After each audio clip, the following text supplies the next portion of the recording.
যার জীবনে ধৈর্য আছে, জীবনে সত্যিই গ্রহদের আশীর্বাদকে কাজে লাগিয়ে কিছু করতে চান, তাহলে এই ভিডিওটি শুনুন। মাত্র কয়েক ডিগ্রি চন্দ্রের হেরফেরের কারণে যারা বৃষ রাশি হয়ে গেছেন তারা এই ভিডিওটি গ্রহণ করতে পারবেন না, তাই প্রথম থেকে এই ভিডিও থেকে দূরে থাকতে পরামর্শ দেওয়া হয়। যারা একদম আসল বৃষ রাশি, যার মধ্যে অন্য রাশির এক চিমটেও ছিটে ফোটা নেই, শুধুমাত্র তারা এই ভিডিওটা মন দিয়ে শুনুন, কারণ একজন আসল বৃষ রাশি ধৈর্যের প্রতীক। এবার আপনার জীবনে কর্ম, শৃঙ্খলা, বুদ্ধি এবং আধ্যাত্মিকতা এগুলি কিন্তু সব একসাথে চলবে। শনিদেব যখন দেবগুরু বৃহস্পতির মীন রাশিতে অবস্থান করছেন, আর দেবগুরুর বৈশিষ্ট্যগুলো আধ্যাত্মিকতার সাথে জড়িয়ে আছে।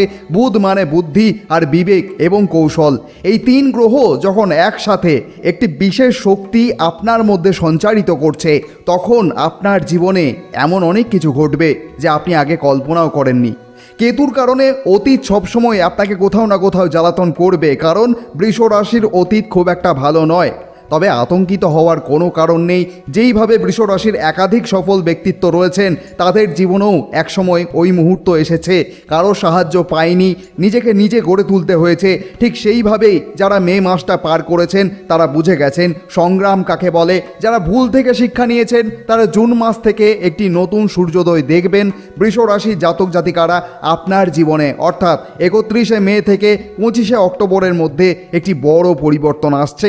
বৃষ রাশির সেই পুরনো আমি আর 31শে মের পর থেকে নতুন আমি সংজ্ঞা কিন্তু বদলে যাচ্ছে। এবার আপনার আসল পরিচয় তৈরি হতে চলেছে। তাই আমরা শুরুতেই বলেছি, যারা মাত্র কয়েক ডিগ্রি চন্দ্রের হেরফেরের কারণে বৃষ রাশি হয়ে গেছেন তারা এই ভিডিওর থেকে দূরে থাকুন, কারণ তারা চান সান্ত্বনা, আর আমরা এই ভিডিওতে কোনো রকম সান্ত্বনা দিতে আসিনি। বৃষ রাশি এতটাও দুর্বল নয় যে পিঠ চাপড়ে বলতে হবে কি করবে বলো, বৃষ রাশি হয়ে জন্ম নিয়েছো, সব মেনে নাও, এটা বলতে আসিনি আমরা।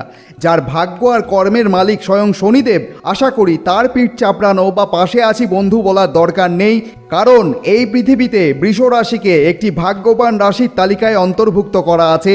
যে ভাগ্যবান রাশি সিরিয়াল নম্বরের প্রথমে আসে। কিন্তু জানেন কি, এই সৌভাগ্যই বৃষ রাশির জীবনের সব থেকে বড় কষ্টের কারণ। আমরা দায়িত্ব নিয়ে বলতে পারি যে পৃথিবীর সবচেয়ে বেশি কষ্ট পায় বৃষ রাশি।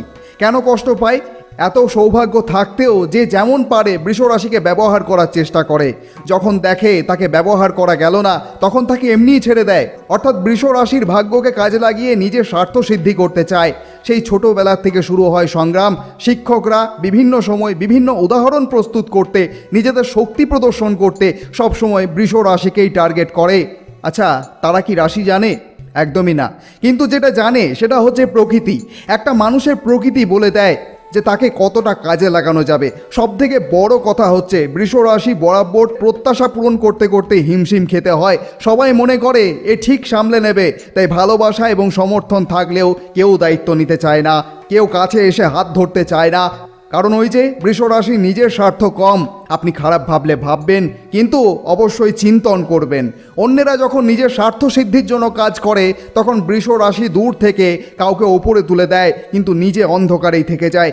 বৃষ রাশির ভাগ্যটি শনিদেবের রাশিতে পড়ে, তাই বৃষ রাশির অর্থভাগ্য মজবুত করার জন্য কৌশলী হতে হয়। কৌশলী না হলে কিছুই আসে না। এমনকি যদি আকস্মিক প্রাপ্তির কথাও বলি, তাহলে একজন বৃষ রাশি যদি ভাবে সে লটারি কাটবে আর ভালো অর্থের মালিক হবে, তো সেই আশা যেন কোনোভাবেই পূরণ হয় না, কারণ বৃষ রাশির অত ফাঁক ফোকর বোঝে না। হ্যাঁ, অন্তর্দৃষ্টি থাকে, জোরদার থাকে, কিন্তু সেটা কাজে লাগে শুধুমাত্র কর্মে। বৃষ রাশির কর্মঘরের অধিপতি হচ্ছেন শনিদেব। কর্ম এবং ভাগ্য এই দুটি ডিপার্টমেন্ট স্বয়ং তার হাতে। যিনি প্রতি পদক্ষেপে একজন মানুষকে হোঁচট খাওয়াতে খাওয়াতে শেখান, তাহলে সেই ভাগ্যের কি হবে? বৃষ যদি ভাবে আমি 20 বছর বয়সে কোটিপতি হব, সরকারি চাকরি করব, উঁচু পোস্টে কাজ করব, তাহলে এটাই বৃষ রাশির সবচেয়ে বড় দুর্বলতা। বৃষ রাশির সব জ্ঞান থাকে, বৃষ সব পারে। প্র্যাকটিক্যালি যদি তারা কোনো কিছু শিখতে থাকে, তাহলে একজন হাই স্কোর করা লোকের চাইতে কিন্তু ভালো কাজ করতে পারে। কিন্তু তাকে যেহেতু নিজের চাকর সুলভ বানানো যায় না, তাই তাকে লিস্টেই রাখা হয় না। আর এই শক্তিশালী ভাগ্যের একমাত্র কারণ হলো এটা। আপনার জীবনের কর্মের মালিকও শনি, ভাগ্যের মালিকও শনি। শনি প্রতিটা বিষয়কে মানুষের জীবনে অনেক সংগ্রাম করিয়ে তারপরে অর্জন করায়। এর ফলে যা হয়, মানুষ এতটাই জ্ঞানী এবং অভিজ্ঞ হয়ে যায় যে অন্যদের জন্য খুবই ভাগ্যবান প্রমাণিত হয়। এবং এটা সত্যি কথা, বৃষ রাশি যখনই কাউকে কোনো পরামর্শ দেয় বা সাহায্য করে, তখন সেটা সেই ব্যক্তির জন্য একটি সৌভাগ্যের হয়। কিন্তু ব্যক্তি পরামর্শ ঠিকই নেয়, কিন্তু ক্রেডিট অন্য কেউ পেয়ে যায়। আপনার কথা তখন তাদের মনে থাকে না, আবার প্রয়োজন পড়ে আবার আসে, সাহায্য নেয়, আবার আপনি না করতে পারেন না, আবারও নিজের কাজ হাসিল করে সে চলে যায়, অন্য পক্ষের হয়ে কথা বলে। এমনকি কিছু ব্যক্তি বৃষরাশির খায়, বৃষরাশির পরে আর সেলফি আপলোড করে অন্য শত্রু বা গোপন বিরোধীদের সাথে। তাই 2026 সালের জুন মাস থেকে যে পরিবর্তন আসছে, সেই পরিবর্তনের ম্যানিফেস্টোতে কাউকে অকারণ সাহায্য আর নিঃস্বার্থ পরামর্শ দেওয়াটা বন্ধ করুন। এবার কিছুটা স্বার্থপর হতে হবে আপনাকে, কারণ নিজেকে অন্ধকারে রেখে অন্যকে আলো দেখানো আপনার পক্ষে এবার ক্ষতিকারক হয়ে উঠেছে। ঠিক যেমনভাবে আপনি সংগ্রাম করেছেন, ঠিক তেমনভাবে অন্যকেও করতে দিন। আমরা জানি যে আপনি এত সব ভাববেন না, কিন্তু এবার ভাবতে হবে। যদি ভেবে থাকেন আমরা শুধুমাত্র কারো সুনাম করলেই তাকে সাহায্য করা হয়, একদমই না, বরং আপনার করা একটি বদনাম একজন ব্যক্তিকে আরও বেশি উপরে তোলে, পিক লেভেলে রাখে। কারণ সমাজ আপনাকে ব্যবহার করে, আপনি যে পক্ষের হয়ে কথা বলবেন সমাজ সেই পক্ষকে সমর্থন কোনোদিনই দেবে না, বরং যার নিন্দা করবেন সমাজ তাকে সাহায্য করবে, তাকে বেশি গুরুত্ব দেবে। এটা কথার কথা নয়, মিলিয়ে নেবেন, পরীক্ষা অবশ্যই করবেন। এটা কিন্তু হওয়ার কথাও নয়। দিন রাত এক করে আমরা গণনা করি, তারপরে ভিডিও দিই। আমরা কি বলি তা সম্পূর্ণ আমরাই লিখি, অনেক দিক বিবেচনা করে লিখি, তারপর সেই ভিডিও আপনারা পান। আমাদের এই সফর কিন্তু একদিনের নয়। এই সম্ভাবনা আমরা বৃষ রাশির মধ্যে দেখতে পাই। যে প্রত্যাশা বৃষ রাশির মধ্যে থাকে, তার একমাত্র কারণে এই বৃষ রাশিকে এগোতে দেয় না। বৃষরাশি ভাবে আমার জীবনে এত সংগ্রাম কেন, সব কিছু নিজেকে লড়াই করে কেন নিতে হয়, তারপরে অন্যেরা কেন পিছু ছাড়ে না। কই অন্য রাশির সঙ্গে তো সেটা হয় না, তারা কত সুন্দর সব কিছু আয়েসে পেয়ে যায়। অবশ্যই এই ভাবনা ভুল নয়, অমূলক নয়, সত্যি সত্যিই তারা কিন্তু পেয়ে যায়, কারণ তাদের কর্ম এবং ভাগ্য অন্য গ্রহের হাতে থাকে। ফলে তাদের জীবনে এক ঝটকায় সাফল্য তো আসে, কিন্তু তাদের সমস্যা অন্য জায়গায় হয়।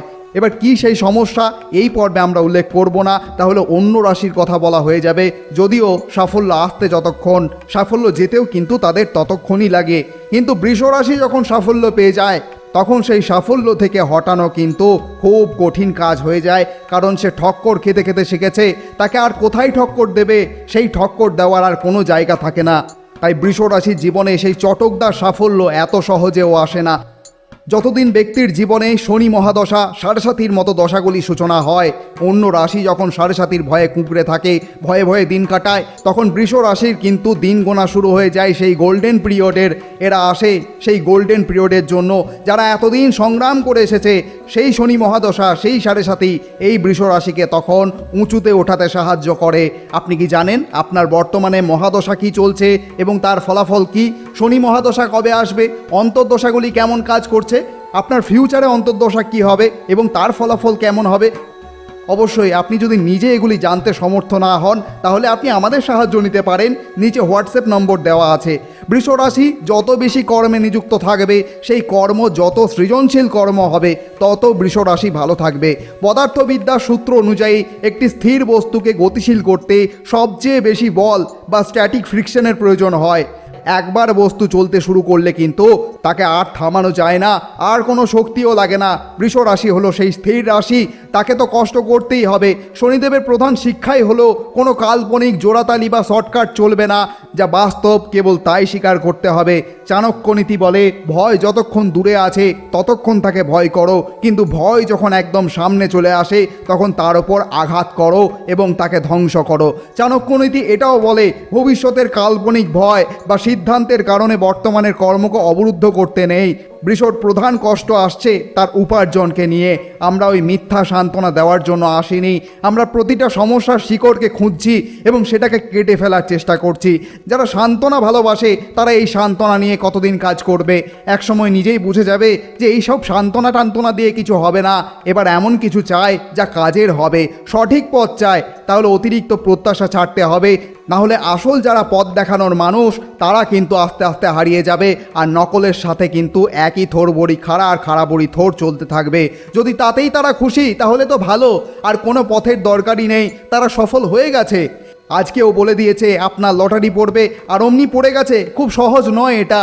শিকড় খুঁজে না বের করতে পারলে 1 দিন 2 দিন 3 দিন সান্ত্বনা নিতে পারবে তারা, কিন্তু 4 দিনের দিন সব কিছু ফালতু মনে হবে। তাই আমাদের ভিডিও দেখার আগে ধৈর্য আবশ্যক। যার নিজের জন্য একটুও সময় নেই তার জন্য আমাদের এই ভিডিও নয়। যারা এই ভিডিও শেষ পর্যন্ত মন দিয়ে শুনবেন তারা নিশ্চয়ই বুঝতে পারছেন যে কোথাও একটা ভুল হয়েছে, এবার তার প্রায়শ্চিত্ত করতে হবে।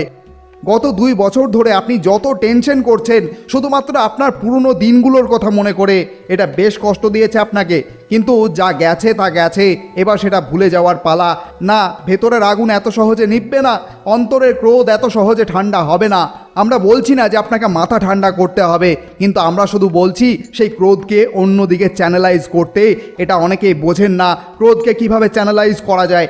দেখুন, যে ক্রোধকে আপনি অন্য কোনো বস্তু বা মানুষের ওপর নিক্ষেপ করতে গিয়েও পারেন না, সেই ক্রোধ কিন্তু আপনার অন্তরেই থেকে যায়। বিস্ফোরণ না হওয়ার ফলেই সেটি আরও বাড়তে থাকে। এমতো অবস্থায় সেই ক্রোধকে কোথাও না কোথাও ব্যবহার করতেই হয়। যদি সেই ক্রোধ অন্য কারোর ওপর বর্ষান তাহলে সাময়িকভাবে আপনার মাথা ঠান্ডা হয়ে যাবে, কিন্তু আপনার মনের মধ্যে অপরাধ বোধের জন্ম নেবে, ভয়ের জন্ম নেবে। সেটা তখন কিন্তু আপনাকে কুড়ে কুড়ে খাবে। তাই শত্রু মিত্র আপন পর কাউকেই নিজের ক্রোধ প্রদর্শন করা থেকে বিরত থাকুন। এটি অভ্যাস করার বিষয়। আমরা শুরুতেই বলেছি, যার ধৈর্য আছে, জীবনে সত্যি গ্রহদের আশীর্বাদকে কাজে লাগিয়ে কিছু করতে চান, তাহলে এই ভিডিও শুনুন। তাহলে কিভাবে সেই ক্রোধকে চ্যানেলাইজ করা যাবে, সেই ক্রোধকে কাজে লাগিয়ে কিভাবে না হওয়া কাজও সম্পূর্ণ হবে জানবেন। তবে শুরুতে এতটাও সহজ হবে না এটি। যেইভাবে বৃষ রাশির একাধিক সফল ব্যক্তি রয়েছেন তাদের জীবনেও কিন্তু এই মুহূর্ত এসেছে, নিজেকে নিজেই করে তুলতে হয়েছে। ঠিক সেইভাবেই যারা মে মাসটা পার করেছেন তারা বুঝে গেছেন যে সংগ্রাম কাকে বলে। তারা ভুল থেকে শিক্ষা নিয়েছেন। তারা জুন মাসের থেকে একটি নতুন সূর্যোদয় দেখবেন। বৃষ রাশির জাতক জাতিকারা আপনার জীবনে, অর্থাৎ 31শে মে থেকে 25শে অক্টোবরের মধ্যে একটি বড় পরিবর্তন আসছে। বৃষ রাশির জীবনে সেই পুরনো আমি আর 31শে মের পর থেকে নতুন আমি সংজ্ঞা কিন্তু বদলে যাচ্ছে। এবার আসল পরিচয় তৈরি হতে চলেছে। এবার আপনার জীবনে কর্ম, শৃঙ্খলা, বুদ্ধি এবং আধ্যাত্মিকতা এগুলি সব একসাথে চলবে। শনিদেব যখন দেবগুরু বৃহস্পতির মীন রাশিতে আছেন, আর দেবগুরু বৃহস্পতির বৈশিষ্ট্যগুলো আধ্যাত্মিকতার সাথে জড়িয়ে গেছে। বুধ মানে বুদ্ধি আর বিবেক এবং আপনার কৌশল, এই 3 গ্রহ যখন প্রত্যক্ষ এবং পরোক্ষভাবে একে অপরের সাথে বিশেষ শক্তি আদান প্রদান করতে সক্ষম হয়, তখন সেই রকম শক্তি সঞ্চার করে বৃষ রাশির জীবনে। তখন আপনার জীবনে এমন অনেক কিছু ঘটবে যা আপনি আগে কল্পনাও করেননি। শনিদেব যেদিন রেবতী নক্ষত্রে প্রবেশ করেছেন, ঠিক সেই দিন থেকে বৃষ রাশির আরও একটি নতুন যুগের শুভারম্ভ হয়ে গেছে। আপনারা জানেন যে গ্রহরা যতই শক্তিশালী হোক, একটি নক্ষত্র সব কিছু বদলে দিতে সক্ষম। এখন আপনার মধ্যে একটাই ভাবনা, যে যা ভাববে ভাবুক, আপনি নিজের ইচ্ছা অনুযায়ী বাঁচার চেষ্টায় ঝাঁপিয়ে পড়বেন। মনে হবে যদি খাটুনি আমার, কর্ম আমার, প্রযুক্তি আমার, বুদ্ধি আমার, অর্থ আমার, তাহলে আমি অন্যের জন্য কেন ভাববো, আগে আমার জন্য ভাববো। এই জন্যই বলা হয় গোচরের পরিবর্তন কখনোই হালকাভাবে নেওয়া উচিত নয়। শনি যখন নক্ষত্র বদলান তখন প্রথমেই আপনার জমি, বাড়ি, গাড়ি, নিজের সম্পত্তি, নিজের সঞ্চয়ের দিকে মনোযোগ চলে যায়। কিন্তু যখন দেখা যায় যত বেশি পরিশ্রম হচ্ছে সেই তুলনায় ফলাফল আসছে না, তখন আপনি মরিয়া হয়ে ওঠেন। শুধু আপনার সাথেই কেন এটা হয়? কি এমন উপায় আছে যা করলে সম্পূর্ণ ফলাফল পাওয়া যাবে? কারণ আপনি বুঝে গেছেন যে টাকা ছাড়া সম্মান পাওয়া দুর্লভ। আবার সেটা একটা সবচেয়ে বড় দুর্বলতাও আছে। যারা একবার খুব সম্মান পেয়ে গেছেন তারা জীবনে সব কিছু পেয়েও কিন্তু ভোগ করতে পারেন না। ভয় একটাই, সম্মান হারানো। এই যুগে টাকা দিয়েই মানুষ আপনাকে খোঁজে, টাকা দিয়েই আপনি দুনিয়া সফল হয়েছেন। মানে যারা প্রভাবশালী তারা সবাই টাকার সাহায্যে প্রভাবশালী, কারণ সেই প্রভাবশালীর টাকা থেকেই কেউ কেউ খেয়ে পড়ে বেঁচে থাকে, তাই সবাই তাকে সম্মান করে। আপনি নিশ্চয়ই জানেন যে রাস্তায় যে মিছিল দেখা যায়, এত এত লোক কোনো একটি নির্দিষ্ট ব্যক্তির পেছনে কেন হাঁটে, কেন ছোটে? অনেকেই কিন্তু এটা বোঝেন না, ভাবেন বিপুল জনসমর্থন, কিন্তু ওই 350 টাকার হাজিরা না পেলে একটা পিঁপড়েও হাঁটবে না রাস্তায়। মিছিলে যত কোটি লোক হাঁটে, সেই মিছিলে কিন্তু অর্ধেকের ওপর লোক হাজিরা খেয়ে হাঁটে। আর কিছু বোকা লোক থাকে যারা তাকে দেখে দেখে খালি পেটে হাঁটে। যে কোনো অবস্থান, ধর্মঘটেও কিন্তু স্বার্থ থাকে, একটাই স্বার্থ, টাকা। কন্ট্রোল অন্য কারোর হাতে গেলে ইনকাম কমে যাওয়ার ভয়ে, কাজ না পাওয়ার ভয়ে এগুলি হয়। আর এই কারণেই এবার থেকে বৃষ রাশি নিজের জীবনে প্রভাবশালী মানুষদের সাথে কিভাবে যোগাযোগ করবে, প্রভাবশালী মানুষের থেকে কিভাবে টাকা আয় করবে, প্রভাবশালী মানুষের সাথে বসে কিভাবে কেরিয়ার আর ধনসম্পদ গড়বে, এই বিষয়ে দৃষ্টিপাত হবে। প্রেম, ভালোবাসা, ঝগড়া, তর্ক এগুলি তো স্কুল লাইফে হয়, এটার জন্য আবার রাশিফল না, এগুলি ভবিষ্যৎ না। এগুলি ছোট ছোট বিষয়ের জন্য একটা 3 মিনিটের শর্টই যথেষ্ট। আমরা ওই 2 দিনের ফোনালাপের প্রেমের প্রেডিকশন দিচ্ছি না, আমরা কার্মিক যোগাযোগ দেখি। অ্যাকচুয়ালি যে সম্পর্কের টান আছে, বিবাহ সম্ভব সেই রকম সম্পর্ক দেখি। জিএফ উত্তর মেরুতে আর বিএফ দক্ষিণ মেরুতে কথার কথা বলছি। বিবাহের কোনো সম্ভাবনা নেই, ভিডিও কলে বিবাহ হয়ে গেল, কোনো সন্তান পরিকল্পনা নেই। কারি খরচা করে বিদেশে গেছে, কষ্ট করে সারভাইভ করছে, তবু লজ্জায় আর দেশে ফেরা হচ্ছে না, যে পাড়ার লোক কী বলবে। এটা ভবিষ্যৎ নয়। আমরা বলছি সেই সম্পর্কের কথা যেখানে একটি কার্মিক সংযোগ থাকবে। এবার কিন্তু সেই মানুষটি আপনার জীবনে আসতে চলেছে। তৈরি হন, যে আসার ফলে আপনার জীবনে আয় বাড়বে, জীবনে উন্নতি হবে, অর্থাৎ কর্মসংস্থানের সম্পর্ক গড়ে উঠবে। যদি আপনার জীবনে আগে কেউ ছিল, সেই থাকাকালীন আপনি 10 গুণ উন্নতি করতেন, একটু ভুল বোঝাবুঝির কারণে তাকে চলে যেতে হয়েছিল, কিন্তু এখন সময় এসেছে তিনি হয় ফিরে আসবেন, না হলে আপনাকে এবার ফেরাতে হবে। অন্তত আপনার একাদশ ঘরটি কিন্তু সেই সংকেতই দিচ্ছে। একাদশ স্থান মানুষের জীবনের দায়িত্ব এবং আয়ের প্রাপ্তিকে নির্দেশ করে। আমরা অনেক গণনা করে তবেই একটা সিদ্ধান্তে আসতে পারি, না হলে সকালে ভিডিও দিতাম কালসর্প আর সন্ধেয় দিতাম কেউটে। যদিও গরম বেড়েছে, অবশ্যই সাবধানে থাকবেন। আমাদের একটা গণনা করতেই 5-6 দিন লেগে যায়। একাদশতম ঘর আপনার লোভেরও ঘর। আয়, ইচ্ছা পূরণ, যে ইচ্ছা আসে মনের মধ্যে, যে প্রত্যাশার জন্ম হয়, তার অর্ধেকের ওপরে কিন্তু লোভ থেকেই হয়। এখন বৃষ রাশির মাথায় বুধ এতটাই শক্তিশালী হবে যে যেখান থেকে টাকা আসবে সেখানেই কিন্তু থলি ভরবে। যাদের চাকরি হচ্ছিল না চাকরি হবে, যাদের বেতন বাড়ছিল না বেতনটাও বাড়তে দেখা যায়, যাদের বিদেশ যাওয়ার সমস্যা ছিল সেটাও কিন্তু কিছু ক্ষেত্রে সফল হবে। আর যে ঊর্ধ্বতনরা আপনাকে দীর্ঘদিন ধরে ইমোশনাল অত্যাচার করছিল, মেন্টাল টর্চার করছিল, বের করে দেওয়ার ব্ল্যাকমেল করছিল, অতিরিক্ত পরিশ্রম করাচ্ছিল কিন্তু পর্যাপ্ত মূল্য দিচ্ছিল না, পারিশ্রমিক দিচ্ছিল না, বেতন আটকে রেখেছিল, তাদের জীবনের অডিট এবার শুরু হয়ে গেছে। ওপর থেকে তাদেরকে যত ভালো লক্ষ্য করবেন, ভেতরে ভেতরে তাদের জ্বলন কিন্তু এবার চরমে পৌঁছাবে। এবার তারা বুঝবে কুকুর মাছি কাকে বলে। কর্মের ফল সবাই পায়, যে ভালো কাজ করবে সে থাকবে। আর আপনি যদি এতদিন পর্যন্ত সহ্য করে এসেছেন, এবার আপনার সময় শুরু হচ্ছে। মনে রাখবেন, তার মতো হওয়া যাবে না, নচেৎ তারই মতো অবস্থা একদিন আপনারও হবে। আপনার পরিচয় যেন কখনো তার মতো না হয়, যাকে কেউ দেখতে পারে না। আপনি আপনার জীবনে এবার সাফল্যের পরিচয় গড়ে উঠতে দেখবেন। সবাই আপনাকে ভালোভাবে চিনবে। চতুর্থে কেতু, তাই বাড়ির পরিবেশে একটু ভুল বোঝাবুঝি হয়েছে। এখন আপনি বুঝে গেছেন যে আপনি কেন বারবার ডিপ্রেসড হয়ে পড়তেন। তার একমাত্র কারণ হচ্ছে টাকা। এবার আপনার প্রথম অগ্রাধিকার টাকাকে দেবেন, আর টাকা আসবেও।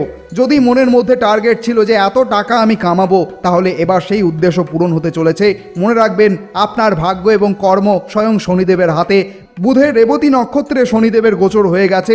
এবার শুরু হবে আপনার কর্তৃত্বের লড়াই। যে যেই ক্ষেত্রে আছেন, কর্তৃত্ব একমাত্র লক্ষ্য হবে আপনার। যে বাধা আসছিল, যে নির্যাতন হয়েছিল, তার বিরুদ্ধে সরাসরি চোখে চোখ রেখে নিজের কর্তৃত্ব ছিনিয়ে নেবেন। চাকরিতে প্রমোশন হোক বা সম্পত্তিতে অধিকার হোক, কারণ এবার টাকার সাথে পরিচয় ঘটবে। যে বড় কাজগুলোর ক্ষতি হয়েছে, যে কাজ স্থগিত হয়ে গেছিল, তা এবার ফিরে আসার সময় এসে গেছে। শনিদেব আপনার আয়, কর্ম এবং ভাগ্যের মালিক। আপনার এখন মনে হতে পারে যে এসব হওয়ার কথা, কিন্তু সময় কাহারও সমান নাহি যায়। যদি এতদিন আপনি সংগ্রাম করেছেন, তো এবার দেখবেন জীবনে কিছুই হোক না হোক, আপনার জীবনে একাধিক আয়ের উৎস তৈরি হবে।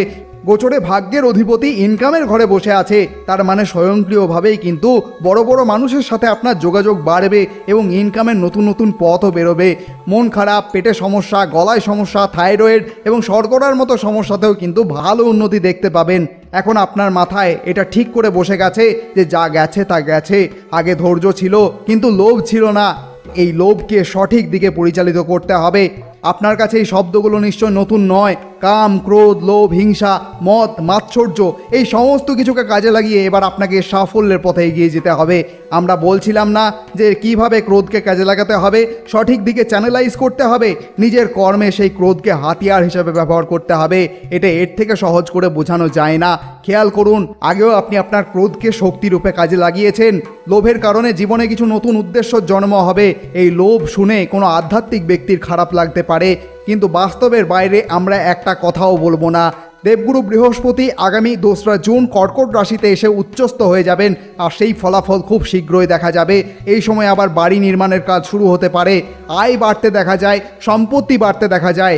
আর এই প্রভাব যদি আরও ভালো করতে চান তাহলে অবশ্যই একটা মন্ত্র খাতায় নোট করে নিন এবং সেটাকে আজ থেকেই পড়া শুরু করুন। ওম নমো ভগবতে বাসুদেবায় ধনম মে দেহি স্বাহা। এই মন্ত্রটি অবশ্যই জপ করবেন। যাদের বাড়িতে কৃষ্ণ বা বিষ্ণু মূর্তি আছে, প্রতিদিন শ্রীচরণে কিশমিশ রাখতে ভুলবেন না। বৃষ রাশির সময় বদলাচ্ছে, অনেকেই কিন্তু এখন আপনাকে প্রশ্ন করবে, কিন্তু আটকাতে পারবে না। ভগবানের আশীর্বাদী হাত আপনার মস্তক স্পর্শ করুন। আপনি ভালো থাকুন, আনন্দে থাকুন, এই প্রার্থনাই করি। আপনি যদি এই ভিডিওটি থেকে একটু উপকৃত হয়ে থাকেন অবশ্যই কমেন্টে লিখতে ভুলবেন না জয় মা তারা, জয় বামদেব। ধন্যবাদ।